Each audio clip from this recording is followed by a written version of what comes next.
എല്ലാവർക്കും സ്വാഗതം. നിങ്ങൾ ആദ്യമായിട്ടാണ് ഈ ചാനൽ കാണുന്നതെങ്കിൽ സബ്സ്ക്രൈബ് ചെയ്യാനും പുതിയ വീഡിയോകൾ അപ്ലോഡ് ചെയ്യുമ്പോൾ നോട്ടിഫിക്കേഷൻ ലഭിക്കാൻ ബെൽ ഐക്കൺ ക്ലിക്ക് ചെയ്യാനും മറക്കരുത്. മറിമായം എന്ന പ്രശസ്തമായ മലയാളം കോമഡി പരമ്പരയുടെ 800ാമത്തെ എപ്പിസോഡിനെ കുറിച്ചുള്ള കൂടുതൽ വിവരങ്ങൾ താഴെ നൽകുന്നു. ഈ എപ്പിസോഡിന്റെ പ്രധാന പ്രമേയം സർക്കാർ ഓഫീസുകളിലെ സാധാരണക്കാർ നേരിടുന്ന പ്രശ്നങ്ങളാണ്.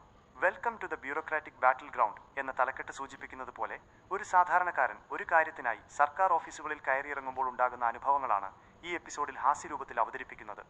പ്രധാന കഥാപാത്രങ്ങളും സംഭവങ്ങളും. സത്യശീലൻ ഒരു ബിസിനസ് തുടങ്ങാൻ ആഗ്രഹിക്കുകയും അതിനായി പലതരം സാധനങ്ങൾ വാങ്ങുകയും ചെയ്യുന്നു. എന്നാൽ ബിസിനസ് തുടങ്ങുന്നതുമായി ബന്ധപ്പെട്ട ചുവപ്പുനാടകളും നിയമക്കുരുക്കുകളും അദ്ദേഹത്തെ ബുദ്ധിമുട്ടിലാക്കുന്നു. ബിസിനസ് തടസ്സങ്ങൾ. ലൈസൻസുകൾ നേടുന്നതിനും അനുമതികൾ ലഭിക്കുന്നതിനും സത്യശീലൻ പല ഓഫീസുകളും കയറിയിറങ്ങേണ്ടി വരുന്നു. ഈ പ്രക്രിയയിലെ കാലതാമസവും ഉദ്യോഗസ്ഥരുടെ സമീപനങ്ങളും കാരണം അദ്ദേഹം നിരാശനാകുന്നു. സാധനങ്ങൾ വിൽക്കുന്നു.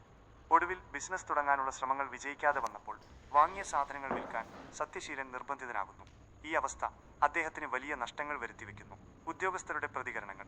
പഞ്ചായത്ത് ഓഫീസിലെയും മറ്റ് സർക്കാർ ഓഫീസുകളിലെയും ഉദ്യോഗസ്ഥരുടെ തമാശ നിറഞ്ഞ സംഭാഷണങ്ങളും അവരുടെ രീതികളും എപ്പിസോഡിന് നർമ്മം നൽകുന്നു. സാധാരണക്കാർക്ക് സർക്കാർ ഓഫീസുകളിൽ നിന്ന് ലഭിക്കുന്ന മോശം അനുഭവങ്ങളെ ഇത് ഹാസ്യരൂപത്തിൽ അവതരിപ്പിക്കുന്നു.